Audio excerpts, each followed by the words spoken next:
Welcome to Arnott Suspension Products. In this installation video, we will guide you through the process of successfully installing the rear air struts for a Porsche Cayenne 92A and a Volkswagen Touareg 7P5 or 7P6. Before starting, ensure you have the necessary safety measures in place, which can be found in the vehicle owner's manual. Lift and immobilize the vehicle properly and isolate any stored energy to prevent injuries or damage. This vehicle contains a closed air supply system.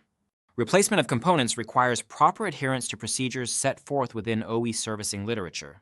Failure to comply with the OE prescribed procedures can result in component damage or failure. Start by opening the rear cargo hatch and removing the applicable side paneling. Following the manufacturer's specifications for the closed-loop air system, bleed the applicable air spring.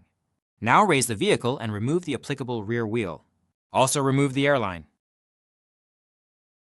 Next, disconnect the electrical connection to the strut and remove the bottom mount bolt. Now remove the bottom mount of the strut from the wheel carrier. Then remove the 4 top mount screws. Note the positions of the different length screws for installation. It may be necessary to use a hydraulic jack for assistance. Now remove the strut from the vehicle. Tighten all nuts and bolts to manufacturer's specifications during the installation process. Start the installation by preparing the new strut. Do this by removing the shipping plug from the check valve. Then raise the new strut into position to install it on the vehicle. Use a hydraulic jack or stand for assistance in inserting the lower mount bolt. Install the 4 top mount screws and tighten until they're lightly snug.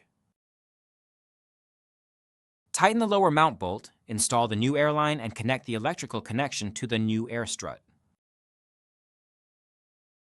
Then inflate the vehicle air spring following manufacturer's specifications and following the procedures for charging the closed-loop air system. Reinstall the wheel and lower the vehicle so you can access the top mount screws. Tighten the top mount screws. Now lower the vehicle completely and reinstall the rear cargo paneling. The installation is now complete. Thank you for following our guide on the Arnott new rear right and left air struts. Proper installation ensures the longevity and performance of your vehicle's suspension system. Stay safe and happy repairing.